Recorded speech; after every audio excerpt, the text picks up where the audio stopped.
예, 금요일 묵상의 시간입니다. 예수님께서 재림하시는 날은 곧 꼭 온다. 예수님께서 재림하시는 날은 곧 꼭 온다. 이런 제목으로 또 이번 주간 마지막 묵상 나누겠습니다. 어제까지 우리는 이제 2장을 통해서 우리가 하나님의 말씀으로 바른 뿌리를 내리지 못하면 우리도 모르는 사이에 교회 안에서 세속의 어둠을 전하는 세상 전도자가 될 수 있다라는 것을 생각해 봤습니다. 그래서 우리는 항상 매일 말씀을 바르게 묵상하고 진지하게 하나님의 음성을 듣는 시간들을 가져야 날마다 세상 속에서 세상의 음성을 듣고 보아야 하는 입장에서 세상의 정욕과 자랑과 안목의 정욕에 빠지지 않고 믿음의 바른 항해를 할 수 있을 것이라는 거죠. 그래서 사도 베드로는 말합니다. 3장 1절. 사랑하는 자들아, 내가 이제 이 둘째 편지를 너에게 쓰노니 이 두 편지로 너의 진실한 마음을 일깨워 생각나게 하여 곧 거룩한 선지자들이 예언한 말씀과 주 되신 구주께서 너희의 사도들로 말미암아 명하신 것을 기억하게 하려 하노라. 그러니까 이 세상의 현상과 문화가 이러니 어떻게 하겠느냐라고 하면서 하나님께서 이 법도를 통해 분명하게 아니라고 하신 것들 수용하고 용납하고 즐기고 누리고 물들고 있는 우리의 그 현실을 각성케 해서 진정으로 하나님께서 우리를 왕같은 제사장이요 거룩한 나라요 하나님이 소유된 백성으로 부신 그 사명을 기억하게 하려고 어떻게 한 거예요? 베드로가 그의 유언과도 같은 이 말씀 베드로 전후서를 적게 됐다. 그 분명한 목적을 이야기해 주는 거죠. 근데 그 방법에 있어서 뭐라고 말합니까? 반복해라 라고 말합니다. 왜 반복합니까? 일단 성경의 메시지는 너무도 다양해서 별 이야기를 다 하고 있지 않아요. 오직 우리 하나님과의 온전한 관계로 나아가는 길과 그 길을 바르게 걷는 삶에 대해서 말하고 있기 때문에 성경은 어떻게 보면 굉장히 단순한 메시지입니다. 그러니까 지금까지 우리가 성경의 역사를 살펴오면서 결국 레위기 신명기의 말씀, 그 시내산 언약의 말씀을 기준으로 벗어났냐 아니냐, 계속 그게 반복되고 있는 것을 확인했지 않습니까? 그러니까 모든 선지자들과 사도들의 말이 심지어 예수님께서도 결국은 반복이에요. 뭐에 대한 반복입니까? 하나님께서 시내산에서 주신 언약에 대한 반복이에요. 그걸 가르치셨어요. 그래서 사도 베드로도 말씀을 반복적으로 되새기고 기억하게 하는 이것이 얼마나 중요한가. 그래야 우리가 어떻게 이 하나님의 이 어두운 세상 속에서도 하나님의 그 부르신 길을 갈 수 있다고 말하는 거죠. 그러니까 말씀을 잊지 않고 하나님의 뜻대로 행하는 것은 어느 세대를 막론하고 이거는 그냥 진리예요. 가장 중요한 핵심입니다. 고통스럽고 너무도 아픈 것에 대한 망각은 참 축복이죠. 너무 고통스러운 과거를 잊는 건 축복입니다. 그러나 기억해야 되고 잊지 말아야 되는 것까지 망각하는 것은 축복이 아니라 우리로 하여금 개가 토한 것을 먹게 하는 저주와 같은 거죠. 그래서 하나님은 뚜렷한 기억보다 엄청난 은혜에 대한 어떤 감동보다 흐릿한 잉크를 통해서라도 하나님의 진정한 뜻을 기록하게 하셔서 세월이 흐르면서 다가오는 모든 세대들이 변치 않는 이 진리를 오래 기억하고 하나님의 바른 진심을 깨달아갈 수 있도록 그래서 성경을 기록해서 주시는 겁니다. 눈 감고 들리는 게 아니라 기록된 성경으로 우리로 알게 하신 거예요. 그래서 성경의 말씀들을 기록으로 남기려 하는 것은 오고 오는 세대들로 하여금 기억하게 하려는 것이다. 변치 않는 하나님의 뜻에서 벗어나지 않게 하려는 것이다 라는 것을 계속 반복하면서 가르쳐라 얘기를 합니다. 그래서 하나님의 진심을 기억하고 그 약속을 믿고 살아가는 우리가 돼야 되는 거죠. 그 하나님의 말씀 속에는 그 당시 예수님을 통해 들었던 재림의 약속들이 있습니다. 예수님의 제자들을 비롯한 모든 성도들이 그 예수님의 그 약속을 듣고 그래서 예수님의 재림의 날을 손꼽아 기다렸습니다. 예수님이 약속한 성령이 불과 일주일 만에 오셨을 때에 그 감격과 벅찬 그 기쁨이 있었기 때문에 예수님이 곧 오실 것을 대한 그 기대도 아주 벅차오르게 그냥 가지고 있었죠. 그래서 저들은 생각하기를 그들의 생애가 다 하기 전에 자기들이 죽기 전에 예수님이 오실 거다 믿었죠. 그런데 예수님의 재림이 그렇게 자기들의 생각대로 곧 이루어지지 않을 것을 알게 되고 그래서 하나님이 이 하나님의 나라를 이 언약을 어떻게 성취할 것인가를 알게 되면서 저들은 그 교회와 성도의 역할에 대해서 재정의를 하고 바르게 정의를 하고 그 성도들이 말씀으로 바르게 무장되어야 된다는 것을 깨닫게 되고 그래서 교회와 성도를 말씀으로 바르게 세워가는 그런 일에 목숨을 걸고 최선을 다하는 그런 삶을 산 겁니다. 사도들의 이 사역을 보십시오. 그 사도들의 사역의 역사가 우리에게 이걸 분명하게 말해주고 있죠. 근데 사실상 이거는 그 시대에 굉장한 혼란을 주었을 것은 확신합니다. 확실합니다. 왜 그렇습니까? 지금 당장 다가오는 고난과 역경도 예수님이 곧 오실 거라고 하는 그 말씀을 믿고 견디고 있었는데 그 예수님의 재림이 지연된다고 하면 지연된다고 하면 그것은 성도들이 존재하는 이유를 상실하는 것과 같은 굉장한 혼란을 주는 충분히 그런 이유가 되죠. 그래서 사도 바울도 로마 가택연금 이후에 그 교회론에 대해서 각 교회를 다 돌아다니면서 하나님의 온전한 뜻이 무엇인지를 바르게 전하고 가르치고 그런 교회로서의 온전한 조직이 설 수 있도록 리더와 목회자들을 바르게 세우는 그런 일에 그냥 최선을 다한 겁니다. 재림의 신앙은 참 믿음에서 중요한 신앙입니다. 그래서 재림의 신앙은 어느 세대를 막론하고 그 성도들의 소망을 아주 강하게 붙들게 하죠. 지금도 뭐 이런 이상한 이단들이 재림을 갖고 건드려놔도 막 사람들이 거기에 소망하는 마음이 있다 보니까 훅 빨려가는 걸 보잖아요. 그런데 초대교회 당시 그렇게 오시라고 한 그 예수님의 재림의 약속이 이제 우리가 살아가는 이 시대, 그러니까 2000년이 지난 지금까지 오지 않고 계시죠. 그래서 많은 세상 사람들이 이런 걸 가지고 교회를 조롱하고 말씀을 조롱하고 하나님을 조롱합니다.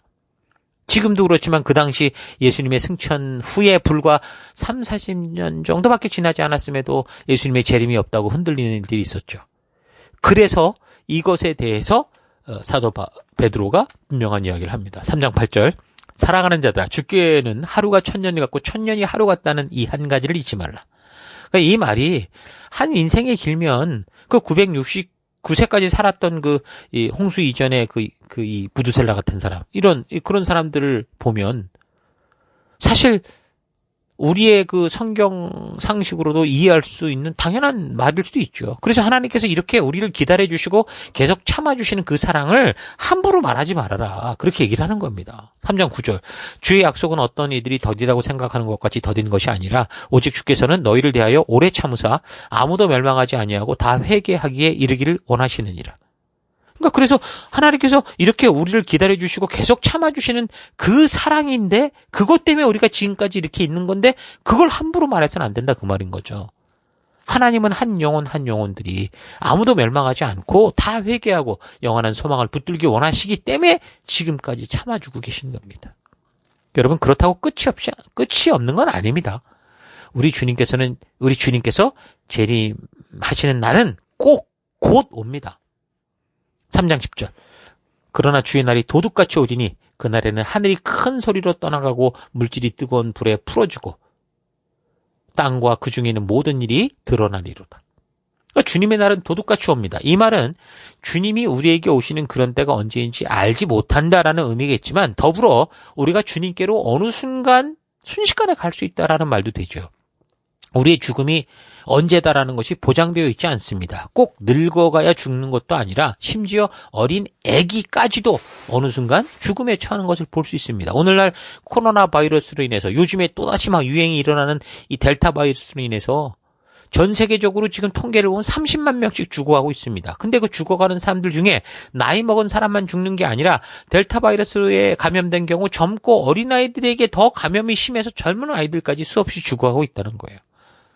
그러니까 다시 말해서 우리가 주님을 맞이하는 재림의 날은 바로 내일, 바로 다음 순간이 될 수 있다라는 겁니다. 그래서 종말과 재림에 대해서 말할 때 이런 사실을 우리가 잊지 말아야 되는 거죠. 분명한 것은 그 재림의 날은 모든 물질이 뜨거운 불에 풀어주고 땅과 온 우주에 명백하게 드러날 겁니다. 이건 분명히 마지막 그 말세지 말에 실제로 나타나는 계시록에서 이제 말해주는 그런 종말이겠죠. 그런 날도 반드시 도적같이 임할 거다 말합니다. 그러니까 우리가 이 땅을 소명자로 살아가며 이 사명의 길을 온전히 걸어갈 수 있는 게 뭡니까? 이 참되고 거룩한 소망, 우리 주님이 반드시 오신다는 그 소망, 또는 내가 곧 주님께 갈 거다라는 이 소망을 품고 살아가는 거예요.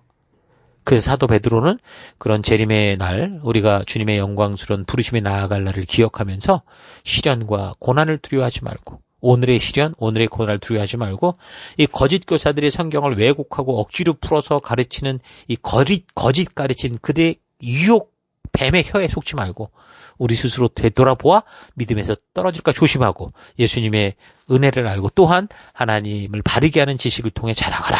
그렇게 소망하며 격려하는 거죠. 베드로 사도 자기가 이제 곧 순교의 때가 온 것을 살았던 그때 이제 고난과 역경을 당하면서 살아가게 될 이 땅에 남은 자기와 같은 성도들에게 그가 일생을 살아오며 겪었던 그 수많은 일들 중에 이 베드로 전후서에 있는 내용을 통해서 바로 이 성도들이 바른 방향을 가지고 나아갈 성도의 정체성에 대해서 분명하게 이야기하고 있는 것. 이게 바로 이제 베드로 전후서의 내용입니다.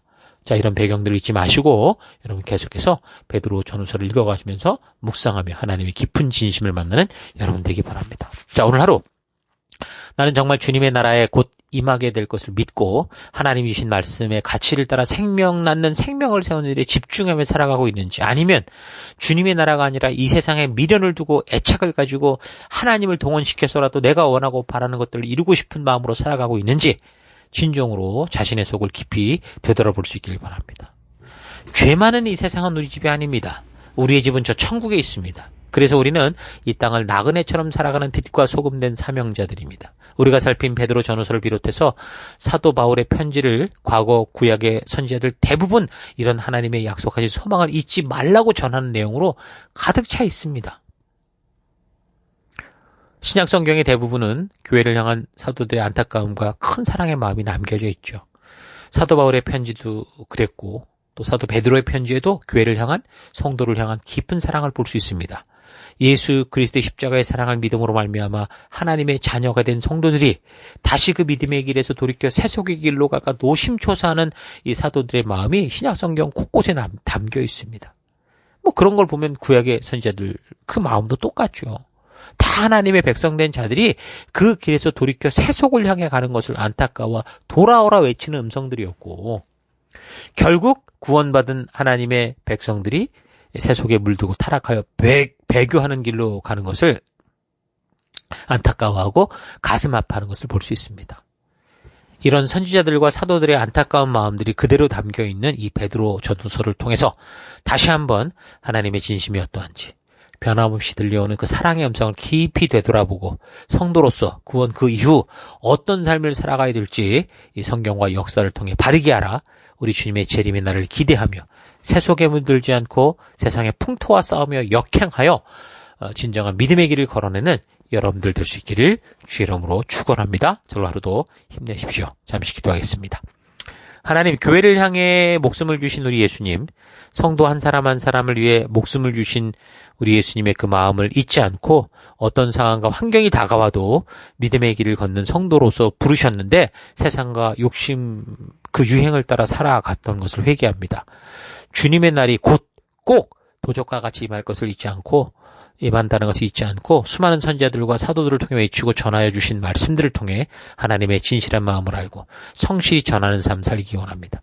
내가 걷는 이 믿음의 길에서 뒤돌아서지 않는 내가 되겠습니다. 세속과 타협할 인생이 아니라 세상 속에 우리 하나님의 진심을 전하는 빛된 삶 되기 원합니다. 주의 날 기다리며 주님을 만나는 그날을 소망하며 하나님 하루하루 거룩하고 순결하게 살아가는 내가 되기 원합니다. 그 길로 인도하시고 이끄신 하나님 감사드리고 예수님 이름으로 기도했습니다. 아멘.